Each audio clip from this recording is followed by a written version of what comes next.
이 API 위주로 45분간 진행해 보도록 하겠습니다.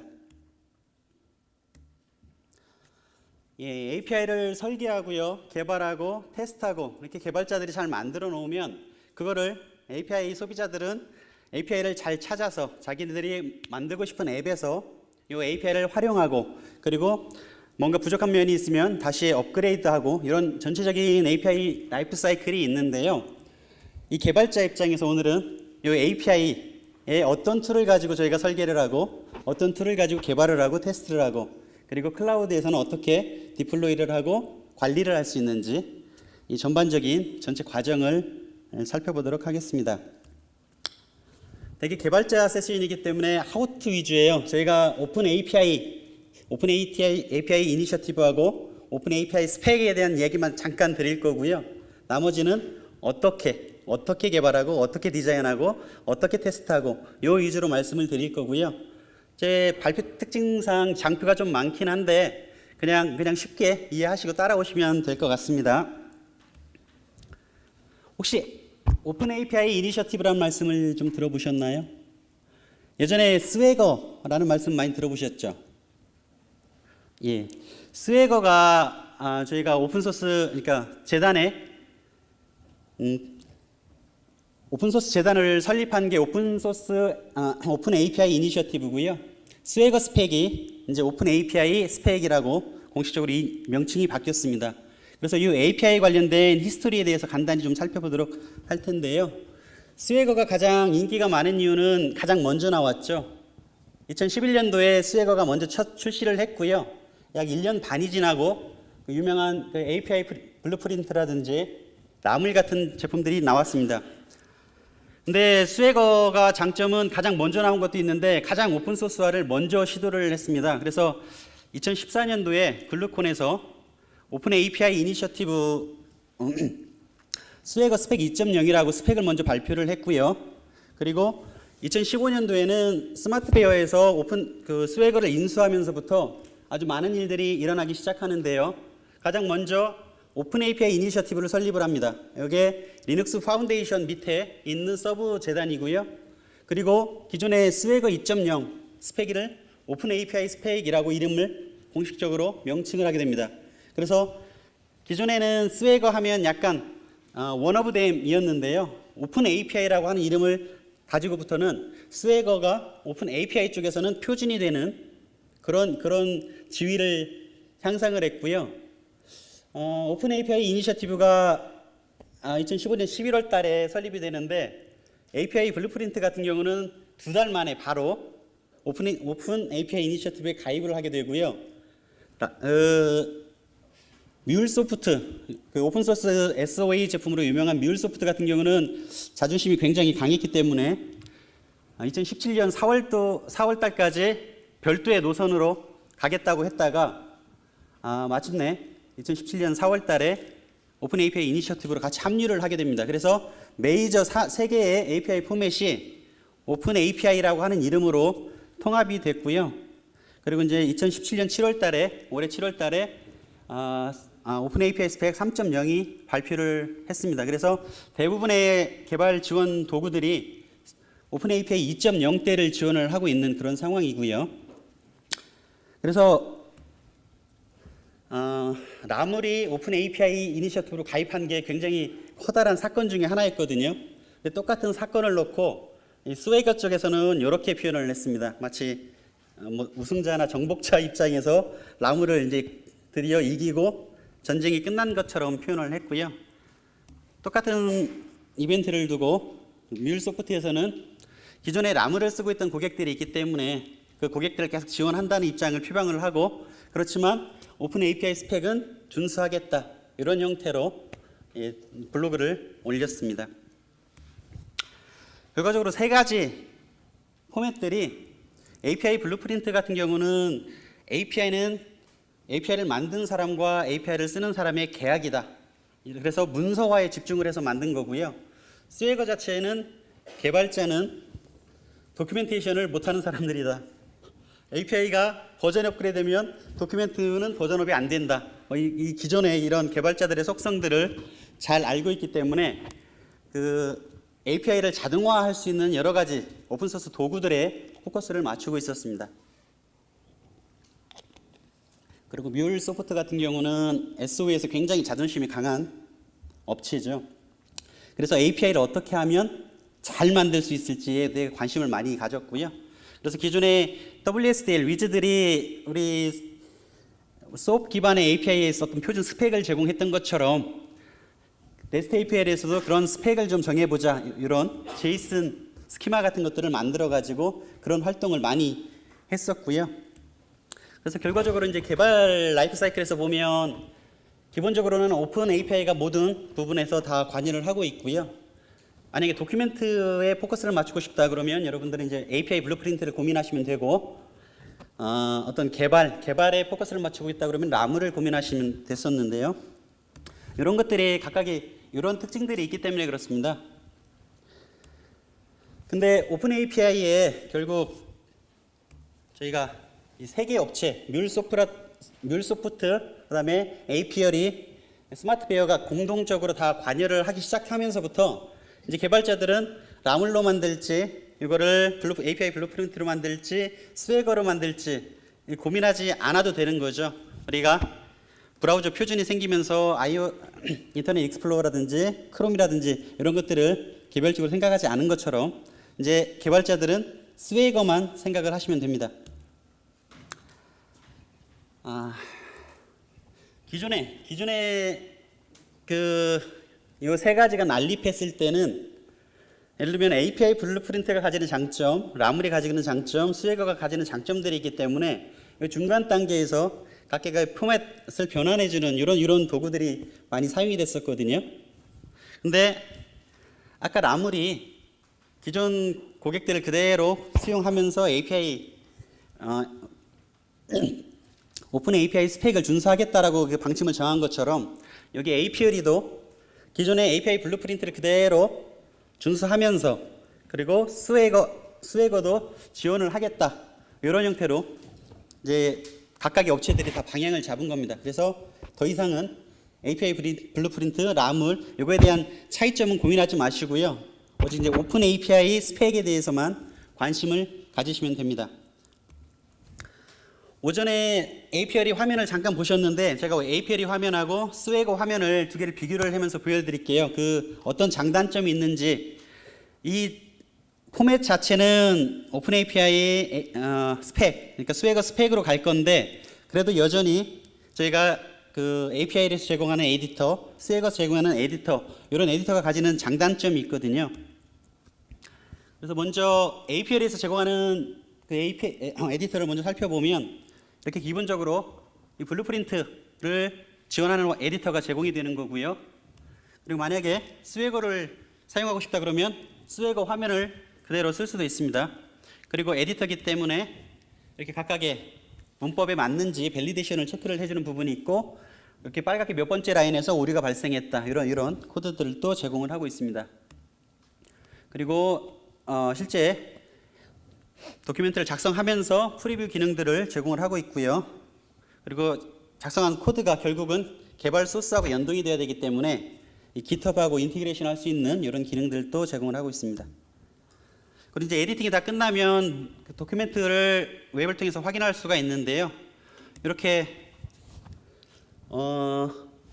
API 문서만 만들어 놓으면 저희가 목 서버를 기본적으로 제공을 합니다. 그러니까 서버 기능을 전혀 구현하지 않더라도 APR에서 스웨거 파일을 파싱을 해가지고 그거에 대한 샘플 데이터들을 리턴해주는 기능들을 이렇게 제공을 하고 있고요. 그래서 지금 보시면 APR에서 생성된 템포러리한 URL로 호출이 되는 것을 확인하실 수가 있고요.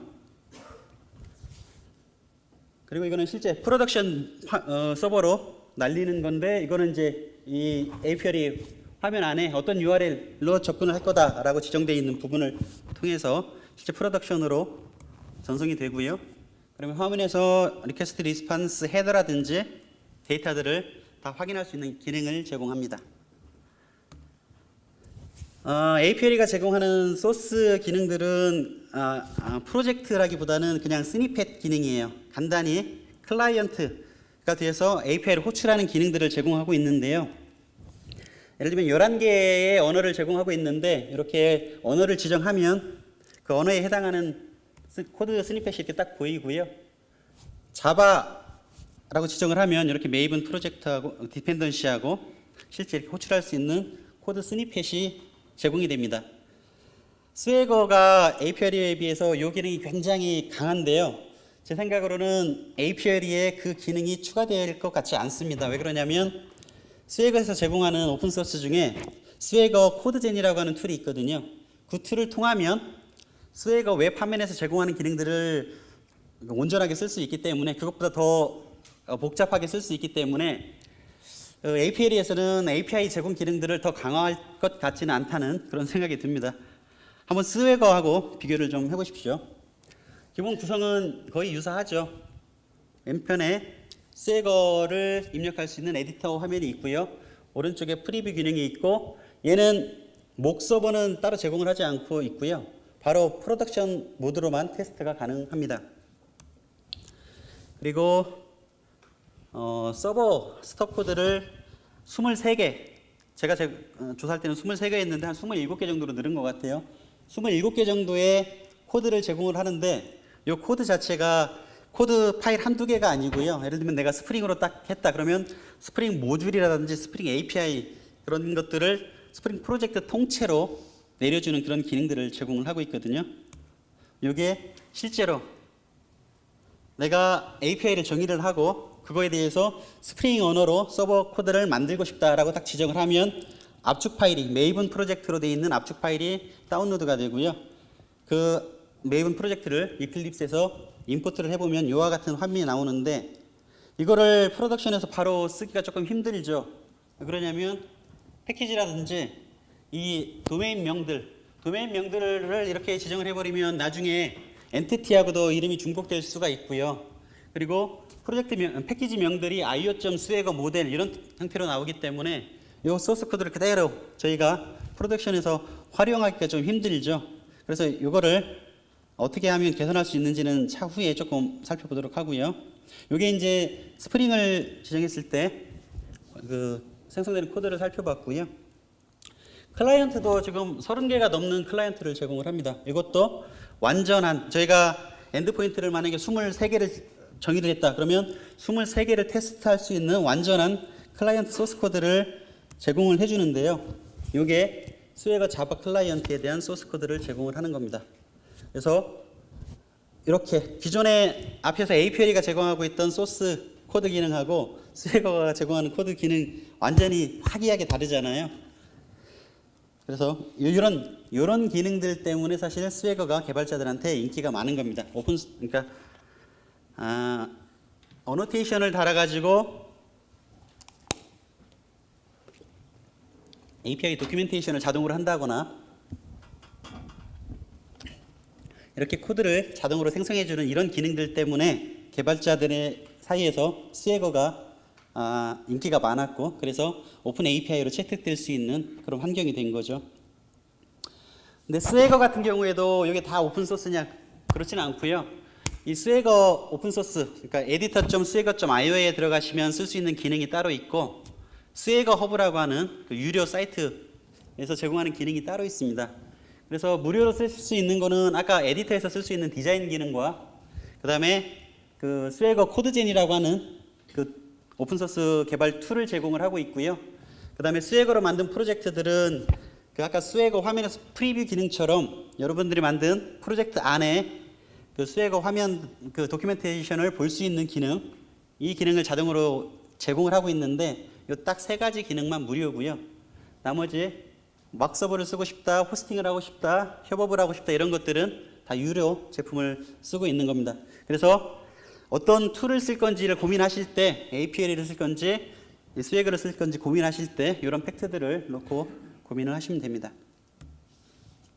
그리고 이제 가장 중요한 게 스웨거 파일 포맷에 대해서 스터디를 하셔야 되잖아요. 지금은 최근에 이제 지난달에 3.0 버전이 나왔고 그 전까지는 2.0이었는데 얘가 이제 스웨거에서 프로젝트 API를 새로 딱 만들면 패스토어라고 하는 기본 템플릿 API 한 400라인 정도 되나? 그 정도 되는 포맷이 딱 제너레이션이 되는데요.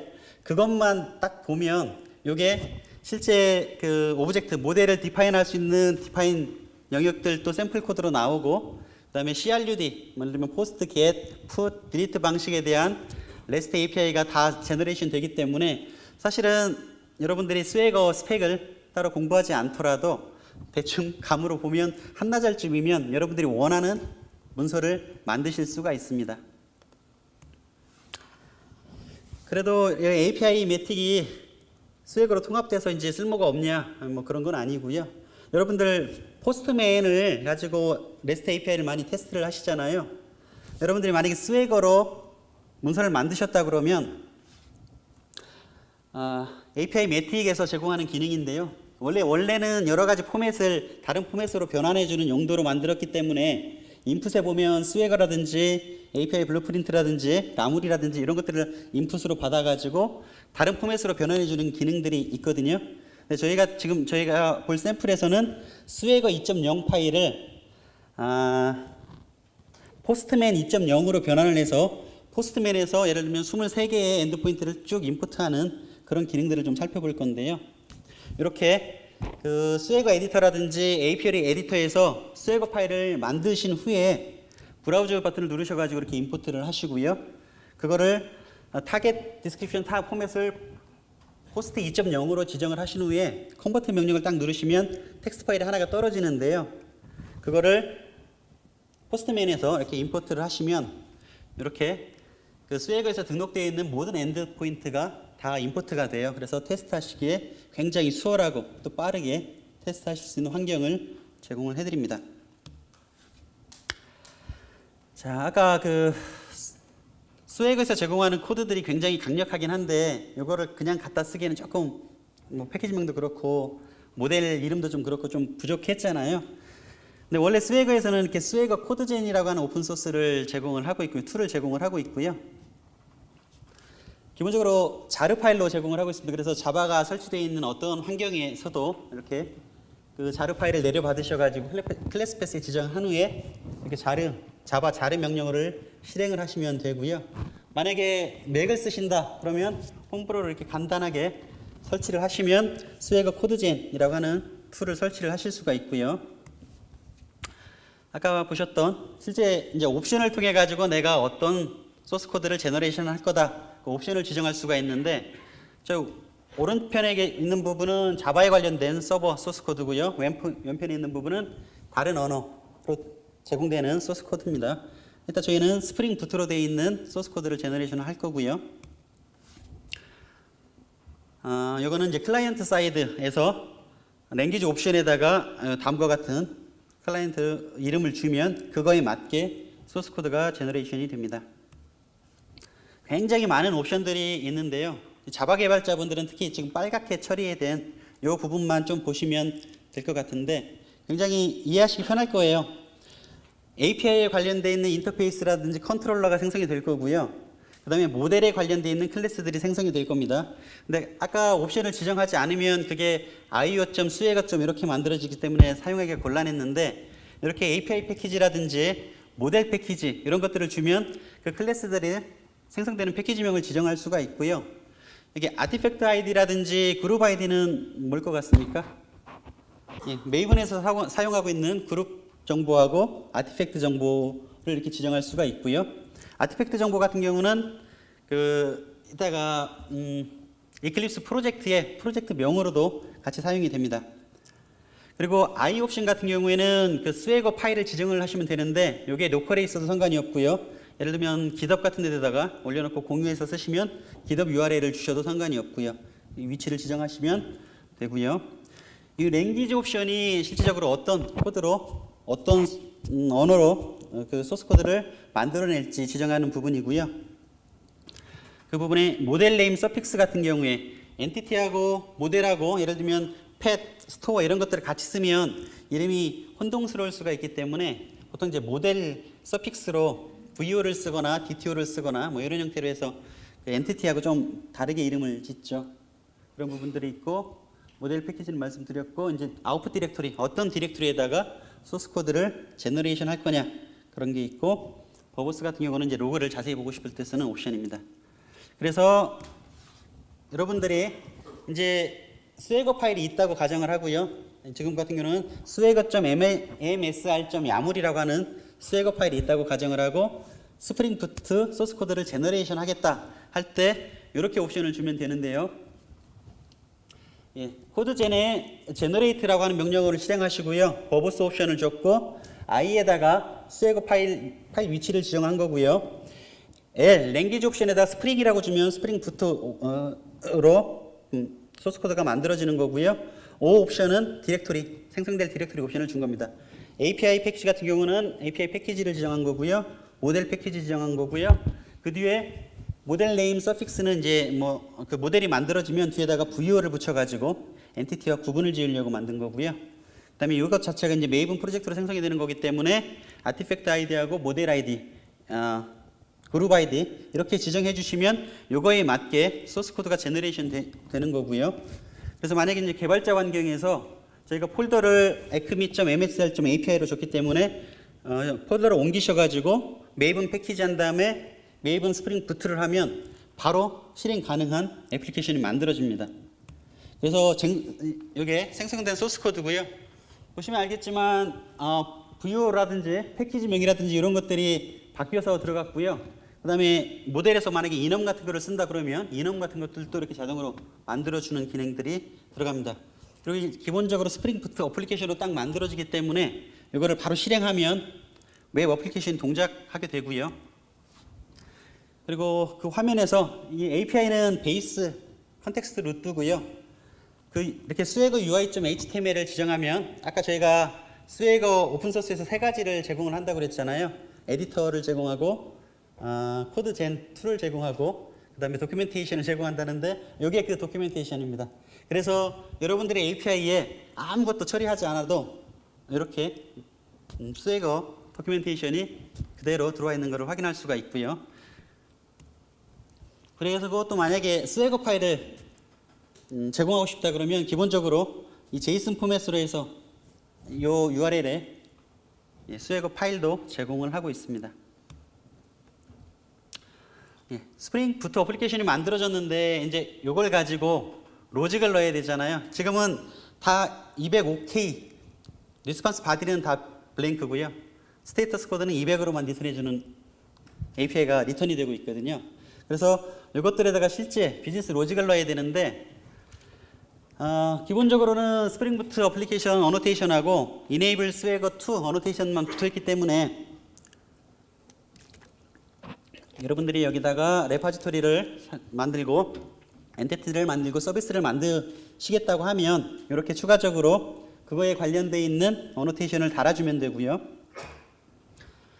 예, 이게 이제 기본적으로 어떤 컨트롤러에서 회색으로 처리된 부분들은 스웨거가 기본적으로 만들어내는 거예요. 각종 어노테이션과 뭐 도큐멘테이션에 관련된 어노테이션들이 들어가 있고 원래 여기 제일 마지막 줄에 있는 얘도 없어요. 얘도 없고 그냥 HTTP 스테이터스 200 그러니까 OK니까 200으로 리턴하는 요 비어 있는 코드 스냅만 만들어주는 거거든요. 그래서 요 안에다가 여러분들이 실제로 리턴하고 싶은 로직을 넣어야 되는데 이제 이렇게 되면 이제 고민이죠. 여러분들이 만들어낸 API 프로젝트하고 그 다음에 JPA에 관련되어 있는 프로젝트를 이거를 메이븐을 분리해서 갈 건지 같이 갈 건지 이런 것들도 고민을 하셔야 되고 지금 같은 경우에 여기다 이제 많은 로직을 넣게 되면 어떤 문제가 발생하냐면 API를 초반에 설계를 잘해가지고 자꾸 이제 스웨거를 가지고 소스 코드를 제너레이션하는 일이 없다 그러면 여기다 소스 코드를 이제 넣어도 상관이 없습니다. 근데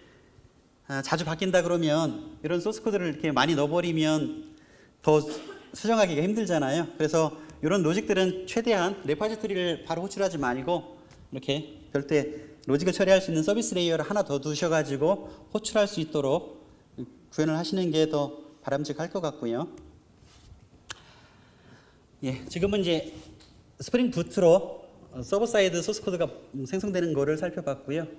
지금은 이제 Node.js로 서버 사이드 소스 코드가 생성되는 부분들을 좀 살펴볼 겁니다.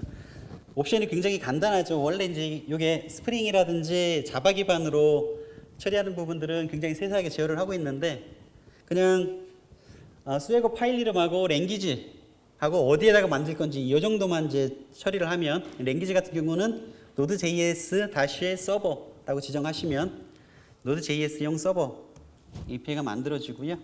제공하는 거는 스프링이나 자바나 뭐 언어에 상관없이 다 동일한 기능을 제공을 해요. 그래서 스프링 다큐멘테이션이 기본적으로 제공이 되고요.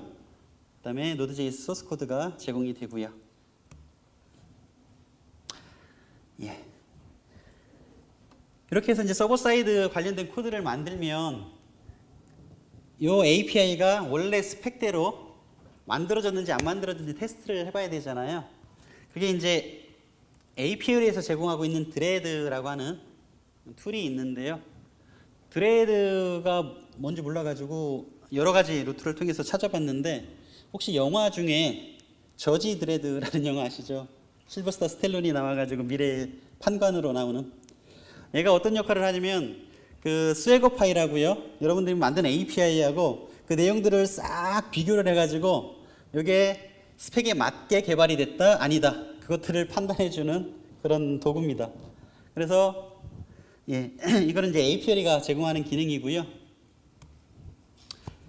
APLE가 제공하고 있기 때문에 이거를 스웨거로 만드셔도 상관이 없고 API 블루프린트를 이용해서 만드셔도 상관이 없습니다.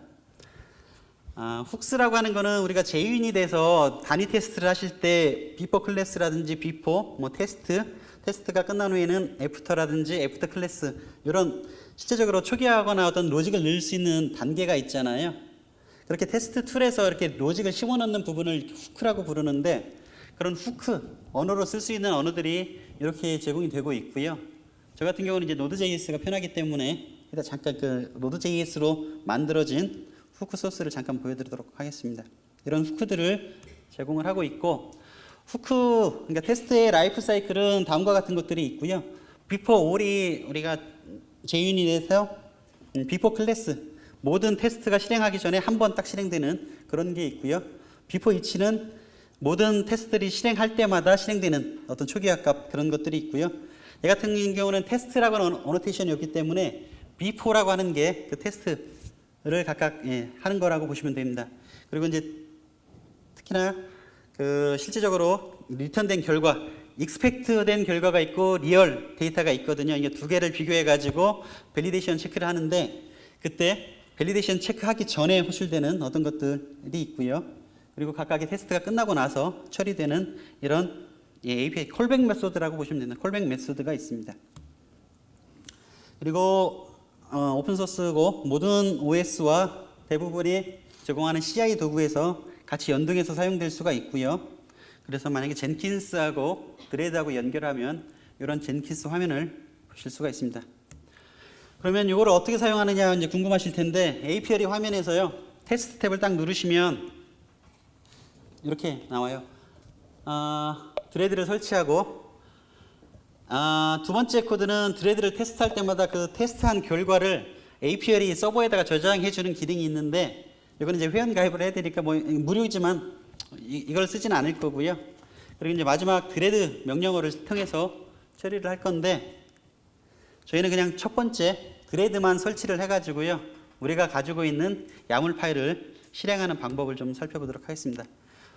npm을 통해서 드레드가 설치됐다고 보고요. 저희가 아까 작업했던 스웨거 msl 야물 파일이 있다고 생각을 하고 요게 지금 현재 로컬호스트의 8080으로 저희가 API를 만들어 가지고 동작을 하고 있는 겁니다. 그리고 F 옵션을 줘가지고 나는 어떤 후크 파일을 쓸 거다 이렇게 딱 지정을 하시면요. 제가 좌석을 리턴해주는 그 get 딱 두 개만 구현을 해놨거든요. 그래서 두 개에 대해서만 패스가 나왔고 나머지는 스웨거가 200OK를 리턴을 하지만 얘가 메시지 어떤 필수 항목 같은 것들을 체크를 해가지고요. 제대로 스펙에 맞게 구현되지 않았다라고 판단을 하고 나머지 11개에 대해서는 지금 fail을 리턴해주는 이런 기능이라고 보시면 되고요. 그래서 hooks.자바스크립트 파일인데 노드.js용입니다. 그래서 requires에서 hooks를 했고요. before each validation 저희가 테스트를 하는데 자꾸 구현을 했는데도 밸리데이션 에러가 나와서 찾아봤더니 스프링 부츠가 정상적으로 처리를 해놓고 컨텐트 타입을 이 캐릭터 셋은 UTF-8을 붙여가지고 리턴을 하고 있더라고요. 내 같은 경우는 지금 컨텐트 타입이 어플리케이션 제이슨으로 와야 되는데 두 개 다른 것들이 딸려 붙어 오기 때문에 지금 훅스를 통해 가지고요. 컨테이너 타입의 어플리케이션 제이슨 뒤에 캐릭터 셋이 붙은 경우에는 뒤에 걸 자르고 다시 헤더를 다시 세팅하는 그런 로직이에요. 그래서 딱 보시면 알겠지만 여기 트랜잭션의 리얼이라고 하는 게 실제 API가 리턴해 주는 거고요.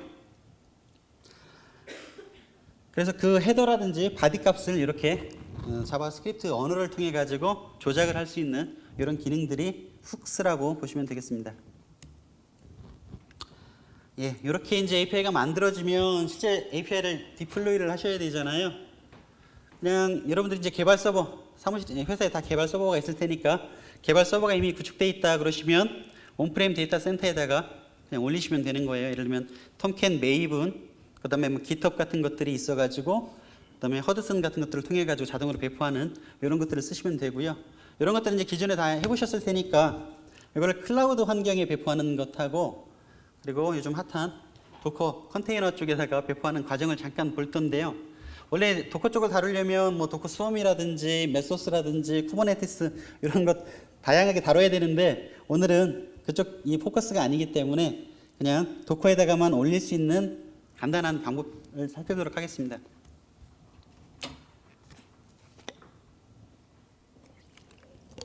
여러분들이 웹 API를 만드시면, 특히나 스프링 기반으로 웹 API를 만드시면 다양한 옵션들이 있어요. 다양한 옵션들이 있는데 그중에 가장 간단하게 쓸 수 있는 거는 피보탈 웹 서비스를 구매를 하시면 여러분들이 스프링 툴 스윗 이클립스를 제공을 하지 않습니까? STS라고.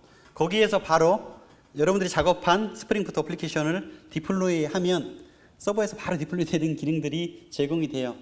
근데 피보탈 같은 경우는 파스긴 하지만 스프링 외에 다른 기능들은 좀 약하잖아요. 그래서 전체적인 파스를 제공하는 어떤 파스 프로바이더를 찾고 계시면 보통 아마존의 일래스틱 빈스톡이라든지 오라클에도 일래스틱 빈스톡과 같은 그 애플리케이션 클라우드, 컨테이너 클라우드 서비스라고 하는 제품이 있는데요. 여러분들 이제 API 자체, 오픈 API 자체는 특정한 언어를 타겟으로 해서 그 스펙을 정한 게 아니거든요. 보통 우리가 랭귀지 애그노스틱이라고 어떤 언어에서도 다 쓸 수 있는 그런 스펙을 만든 거기 때문에 이게 항상 스프링 부트로 만들어질 거다, 노드.js로 만들어질 거다, 이걸 감안하지 않잖아요. 그래서 지금 저희가 이제 폴리글랏이라고 하는 말을 많이 쓰는데, 마이크로 서비스를 만들 때는 그 팀에서 가장 자신 있는 언어를 선택해서 만들면 되는 거고요. 그래서 지금 엘라스틱 빈스톡 같은 경우에도 다양한 종류의 언어를 가지고 여러분들이 웹 API를 만들 수 있는 환경을 제공하는 거고요. 오른쪽에는 이제 저희가 애플리케이션 클라우드 서비스라고 부르는 오라클 제품인데, 오라클에서도 다양한 언어를 가지고 API를 만들 수 있는 환경을 제공을 합니다. 그래서 오라클 클라우드 서비스를 잠깐 보면 이런 화면들이 있고요. 저희가 스프링 부트로 API를 만들었다 그러면 그걸 압축해 가지고 올리기만 하시면 바로 이런 엔드포인트가 실제 서비스할 수 있는 URL이 이렇게 제공이 되고요. 그런 서비스를 이렇게 포스트맨 같은 걸 통해서 바로 확인해 볼 수 있는, 이것들은 요즘은 이제 이런 기능들이 파스 상관없이 아마존이라든지 애저라든지 오라클이라든지 이런 구분들이 거의 없습니다. 어느 업체에서 제공하는 기능들은 그 다른 업체에서 또 제공이 되는 거고요. 그래서 이것들은 이제 여러분들이 편한 클라우드 업체를 선택을 해서 지정을 하시면 됩니다. 다음에 살펴볼 거는 도커에다가 디플로이를 하는데요. 저희 오라클에서 북미 쪽에 그 서베이를 했는데요. 그 IT 임원들한테 앞으로 향후 몇 년간 가장 큰 IT의 화두가 뭐가 될 거냐? 대다수의 임원들이 컨테이너가 될 거다. 뭐 이제 이런, 그래서 도커뿐만 아니라 뭐 쿠버네티스라든지 다양한 컨테이너 기술들이 있지 않습니까? 그래서 그런 화두가 앞으로 2년간 쭉 지속될 거고요. 아직까지 회사에서 도커를 고려하고 있지 않으시면 도커를 가지고 실제 개발 환경을 구축해 보시면 얼마나 편한지 아시게 될 거예요. 예를 들면 DB 서버를 구축하는데 이렇게 이게 도커 파일인데요. 도커 파일 몇 줄만 딱 적으면 MySQL 서버가 딱 뜨고 젠킨스 서버가 딱 뜨고 뭐 이런 환경을 경험을 하실 수 있을 겁니다. 그래서 딱 이렇게 세 줄만 넣으면요, 저희가 뭐 그 람다 익스프레션 같은 걸 썼기 때문에 JDK 1.8를 베이스 이미지로 쓴 거고요. 도커 이미지 중에 뒤에 알파인이 붙은 것들은 그 버전 중에서 가장 경량 버전이라고 보시면 됩니다. 그래서 JDK 1.8을 베이스 이미지로 쓸 거고, 우리가 MVM 패키지에서 만들어진 자료 파일들을 저희 디플로이먼트라고 하는 그 컨테이너 위치에다가 복사를 할 거고요. 컨테이너가 실행될 때 이렇게 자바 옵션을 주고 실행을 하면 스프링 부트 어플리케이션이 실행이 되는 거죠. 그래서 이렇게 파일을 만들고 이렇게 하면 도커 이미지가 빌드가 됩니다. 그리고 도커 런을 하면 이 이미지를 가지고 실제 도커 컨테이너가 구동이 되는 이런 환경이라고 보시면 되고요. 아주 간단하죠. 그래서 이렇게 그냥 실행해 볼 수가 있는 겁니다. 도커 컨테이너 같은 경우는 호스트 OS의 리소스를 공유하기 때문에 굉장히 많은 컨테이너를 띄울 수 있죠. VM에 비해서 그렇습니다.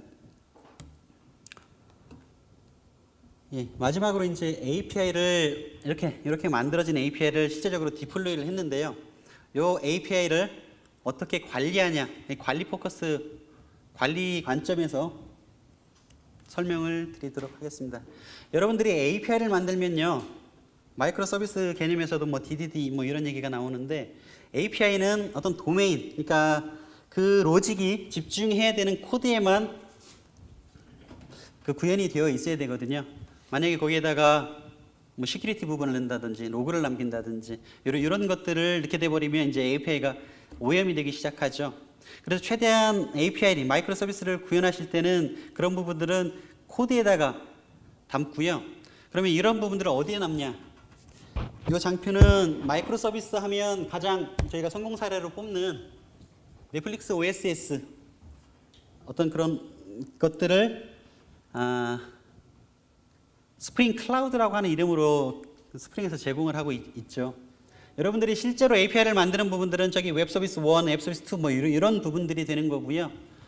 기존에 여러분들이 온프레임에서 API를 만들 때는 여러분들이 만든 API가 특정 서버에 디플로이 된다라고 하는 거를 가정하고 환경을 구성을 해도 됩니다. 근데 클라우드 환경이 되거나 컨테이너 환경이 되면 이게 인스턴스가 일레스틱하게 증가하고 감소하고 이렇기 때문에 API의 위치가 딱 특정되어지지 않습니다.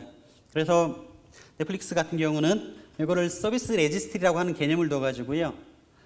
API가 실행할 때 이 API가 어떤 인스턴스에서 실행된다는 정보를 유레카라고 하는 서비스 레파지토리에 저장을 하고요. 이 API를 쓰고자 하는 그 다른 마이크로 서비스가 됐든지 외부에 있는 API가 됐든지 이 API를 쓰고 싶은 다른 API 컨슈머들은 여기 유레카를 통해 가지고 이 서비스에 대한 URL을 IP를 나한테 달라 뭐 이런 형태로 접근을 하도록 처리가 되는 거고요. 내부적으로 접근할 때는 유레카를 통해서 접근을 하는데 외부에서 접근할 때도 그런 방식으로 접근하면 여러 가지 문제가 생길 수가 있으니까 스프링 클라우드에서는 줄이라고 하는 걸 통해 가지고 API 게이트웨이를 통해서 외부에서 서비스를 접근할 때는 이 API 게이트웨이를 통해서 접근을 해라 이런 개념을 두는 겁니다. 그래서 API 게이트웨이가 담당하는 기능들은 여기 빨간색 영역에서 보는 것처럼 시큐리티라든지 미터링이라든지 로드 밸런싱이라든지 라우팅 기능들을 처리를 합니다. 근데 스프링 줄 같은 경우는 여기 이제 프로퍼티로 지정이 되기 때문에 동적으로 반영하기가 굉장히 어려워요. 예를 들면 URL을 시큐리티 팔러시가 바뀌었다 이런 것들을 적용한다거나 아니면 라우팅 URL이 바뀌었다 이런 것들을 동적으로 프로퍼티로 지정하기 때문에 서버가 떠 있는 상태에서 반영하기 굉장히 어려운데, 그래서 이런 API 게이트웨이를 같은 것들을 팔러시 기반으로 다이나믹하게 적용할 수 있는 방법이 없지 않겠냐, 뭔지 그런 것들을 처리하는 게 저희가 이제 클라우드 벤더들이 API 게이트웨이라고 하는 제품들입니다. 오전에 저기 두 번째 세션에서 API하고 API 플랫폼 클라우드 서비스하고 데모를 하다가 좀 문제가 있었는데요. 그 관련된 동영상을 잠깐 보여드릴 텐데 어떤 개념이냐면 클라우드 화면에서는요. 게이트웨이가 필요한 팔러시들을 등록을 하고요. 그 등록을 해놓으면 게이트웨이가 그 팔러시를 내려받아가지고 동쪽으로 내려받아가지고 요청이 들어올 때마다 어떤 API에 대한 요청이 들어올 때마다 그 팔러시를 적용해서 API를 호출하는 이런 구조라고 보시면 되고요. 그렇기 때문에 API 쪽에서는 이렇게 API를 관리하는 관리자 메뉴가 있고요. 그 다음에 실제로 그 API를 가지고 사용하고 싶은 다른 개발자들이 올 수 있는 화면들이 제공이 되겠죠. 그래서 기본적으로 원래 호출하고자 하는 API는 하단에 있는 API고요. 여러분들이 게이트웨이를 통해서 접근하고 있는 API는 저 API 리퀘스트라고 하는 겁니다. API 리퀘스트하고 서비스 리퀘스트 사이에 여러 가지 팔러시를 적용할 수가 있는데요. 그 팔러시 순서대로 팔러시가 동작을 하고 이 모든 팔러시가 다 만족을 해야만 백엔드에 만들어진 API가 호출이 되는 이런 구조라고 보시면 되고요. 말로 설명하면 조금 이해하기가 힘들죠. 그래서 제가 간단한 동영상 2개만 좀 설명을 드릴게요. 말씀을 드리도록 하겠습니다. 이게 API 클라우드, 플랫폼 클라우드고요. 기본적으로 리퀘스트하고 리스판스에다가 팔러시를 지정할 수 있는 화면이 제공이 되는 거고요. 시큐리티에 관련된 팔러시 이런 정도 현재 제공이 되고 있고요. 만약에 트래픽 제어를 하고 싶다 그러면 트래픽 제어에 관련된 팔러시가 있고요. 만약에 인터페이스에 대한 제어를 하고 싶다 그럴 경우에 이런 것들이 있고요. 라우팅 제어 할 때 관련된 것들이 있고요. 여기에 대한 각각의 예는 이따가 팔러시 어떤 팔러시를 제공하는지 볼게요. 그다음에 뭐 콜아웃을 한다든지 로그를 남긴다든지 뭐 메시지를 변환한다든지 이런 것들을 다 팔러시를 제공할 수가 있습니다. 지정할 수가 있습니다. 이렇게 엔드포인트 URL이고 요거는 이제 실제 게이트웨이를 통해서 접근할 수 있는 URL 이 두 가지 종류의 API가 있다라고 일단 고려를 하시고요. 그리고 그 사이에 만약에 이 API를 사용하면 API 키가 있어야 된다. 그러면 여기 게이트웨이에서 API 키를 발급하고 그 API가 발급된 API 키가 헤더에 넘겨와야 되는 거고요. 만약에 특정한 헤더 값에 이거 같은 경우는 1분에 5건 이상 처리하면 안 된다. 뭐 이런 제약도 줄 수가 있고요. 헤더 값을 가지고 조건을 가지고 어떤 제약을 넣고 싶다 그러면 헤더 밸리데이션을 체크할 수가 있는 거고요. 만약에 이 API를 호출할 때 반드시 어떤 다른 API를 호출해야 된다. 연결된 API를 호출한다 그러면 이런 콜아웃 같은 기능을 통해 가지고 그 내부의 다른 API를 호출할 수 있는 기능도 제공이 되고요. 그 다음에 이 API는 외부로 노출될 때 특정한 URL에 특정한 겟 방식만 노출해야 된다. 이런 제약들도 설정을 할 수가 있습니다. 그러면 그런 것들만 허용이 되는 거고요. 그 다음에 엔드포인트 베이스별로 라우팅을 따로 지정하고 싶다. 그러면 이런 형태로 특정 엔드포인트를 특정한 서버로 라우팅을 지정하도록 하면 되고요. 만약에 메시지를 변환해주고 싶다 그러면 그루비 스크립트를 이용해가지고 리퀘스트에 무슨 특정한 헤더라든지 바디의 값을 변환해주는 이런 기능들이 있습니다. 그래서 이렇게 다양한 종류의 팔러시를 지정한 다음에 이거를 게이트웨이에 디플로이를 해주면요. 게이트웨이가 주기적으로 폴링을 해가지고 지금 같은 경우 바로 디플로이를 하면 웨이트 상태에서 대기를 하고 있다가 이게 일정 시간이 지나면 디플로이드 상태로 됩니다. 그러면 방금 지정한 팔러시가 게이트웨이에 반영이 되어 있고요. 그래서 실제로 그 팔러시가 적용이 되어 있는지 테스트를 해보면 이렇게 아까 헤더, 테넌트 아이디하고 API 키 같은 것들을 지금 포스트메인에서는 이렇게 변수로 지정을 해놓고 서버라든지 키 아이디 같은 걸 이렇게 환경 변수로 지정을 해놓고 샌드를 날리면 정상적인 메시지를 받아볼 수가 있고요. 만약에 테넌트 아이디를 뭐 음수값, 마이너스 값으로 바꿨다. 그러면 아까 헤더 밸리데이션에 걸려가지고 배드 리퀘스트가 떨어지는 거고요. 그리고 API 키 같은 것들을 등록되지 않은 값으로 예를 들면 블랭크 같은 것으로 요청을 날린다 그러면 이렇게 unauthorized 된 API다 이렇게 나오고요. 그 다음에 1분 안에 지금 5건을 계속 눌러보고 있습니다. 그럼 5번까지는 성공을 하고 5번이 지나면 더 이상 호출할 수 없다. 이런 팔러시들이 다 관리가 되고 있고요. 그리고 이제 API를 만들어 놓으면 API를 잘 쓸 수 있도록 저희가 도큐멘테이션을 해야 되는데요. 한번 시간이 없으니까 간단히 살펴보도록 하겠습니다. 이거는 API 도큐멘테이션에 관련된 내용이고요. 여러분들이 API를 만들어 놓고 그 API에 대한 디스크립션을 마크다운, 저희가 GitHub에서 리드미 같은 것들이 MD 파일로 끝나잖아요. 그게 마크다운 파일이거든요. 이렇게 마크다운으로 설정을 할 수가 있어요. 그러면 샵 하나 같은 경우는 헤더 1, 샵 두 개는 헤더 2. 지금 넣고 있는 거는 어떤 링크를 거는 그 마크다운 문법인데요. 위키보다도 간단합니다. 굉장히 간단하고요. 그리고 이거를 내가 만들어 놓은 API하고 연결을 하고 싶다 그러면 이렇게 API하고 연동할 수 있는 화면이 제공이 되는 거고요. 저희가 API에서 만들어 놓은 API를 지정을 한 후에